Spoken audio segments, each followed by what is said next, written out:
Hi நண்பர்களே, நலம் 360 சேனலுக்கு உங்களை அன்போடு வரவேற்கிறேன். இன்றைக்கி நம்ம வீடியோவில் எதை பற்றி பேச போகிறோன்னா, நம்ம வாழ்க்கையில் உப்பு இல்லாமல் ஒரு நாளும் சாப்பாடு சாத்தியமே இல்லை. ஆனால் அந்த உப்பு அப்படின்னு சொல்லும்போது சாதாரண உப்பை மட்டும்தான் நம்ம யோசிக்கிறோம். ஆனால் நம்ம முன்னோர்கள் உபயோகிச்சுட்டு இருந்த ஒரு முக்கியமான உப்பு தான் இந்துப்பு. இப்போது பலரும் இமயமலை பிங்க் சால்ட், ராக் சால்ட், செந்துப்புன்னு சொல்லி பழகுறீங்க. ஆனால் அதே தான் நம்ம தமிழில் இந்துப்புன்னு சொல்கிறோம். இப்போது இந்த இந்து உப்பு அப்படின்னா என்ன? சாதாரண உப்பில் இருந்து இது எப்படி டிஃப்ரெண்ட்டாக இருக்குது? நம்ம உடம்புக்கு இது என்ன மாதிரியான நன்மைகள் தருது? அது மட்டும் இல்லாமல் அதுக்கு என்னெல்லாம் பக்க விளைவுகள் இருக்குது? அதை பற்றி தான் நம்ம இந்த வீடியோவில் பேச போகிறோம். அதுக்கு முன்னாடி நலம் 360 சேனலை சப்ஸ்கிரைப் பண்ணாதவங்க சப்ஸ்கிரைப் பண்ணிக்கோங்க. மறக்காமல் பெல் ஐக்கானை ப்ரெஸ் பண்ணிக்கோங்க. வாங்க வீடியோக்குள்ளே போகலாம். கடல் உப்பும் சுத்திகரிக்கப்பட்ட வெள்ளை உப்பும் ரசாயன முறையில் தயாரிக்கப்படுது. ஆனால் இந்த இந்து உப்பு பாறைகள்லேருந்து இயற்கையாக கிடைக்குது. இதில் 80க்கும் மேற்பட்ட கனிமங்கள் இருக்குது. கால்சியம், பொட்டாசியம், மெக்னீஷியம், இரும்பு அப்படின்னு பல கனிமங்கள் இருக்குது. அதனால தான் இது உடலுக்கு ஹார்மோன்கள் சரியாக இயங்க, எலும்பு வலிமை பெற, இரத்த சுழற்சி நல்லபடி நடைபெற உதவிகரமாக இருக்குது. வயிற்றில் இருக்கும் வாயுவை குறைக்கும், அஜீரணம், வாயு வீக்கம் ஆகியவற்றை தணிக்கும். சாப்பாட்டில் சிறிதளவு இந்து உப்பு சேர்த்தால் சாப்பாடு விரைவாக செரிக்கும்.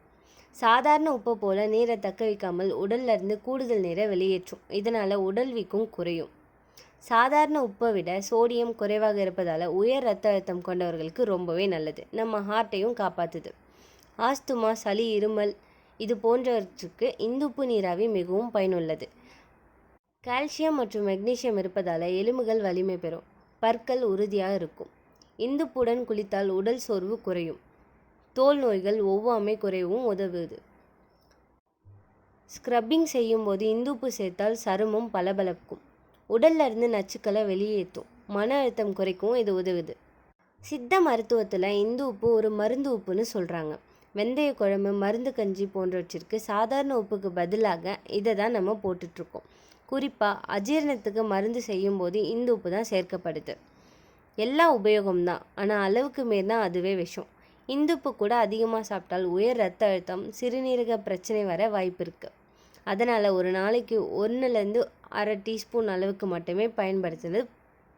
அப்புறம் என்னங்க, இப்போ உங்களுக்கே தெரிஞ்சிருக்கும் சாதாரண வெள்ளை உப்போட இந்து உப்புக்கு எவ்வளோ பயன் இருக்குன்னு.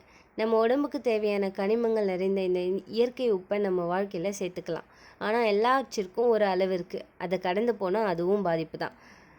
இனிமேல் நம்ம வீட்டில் சமைக்கும்போது சிறிதளவு இந்து உப்பை சேர்த்துக்கலாம். உடல் நலத்தையும் மனநலத்தையும் நலத்தையும் காப்பாற்றிக்கலாம்.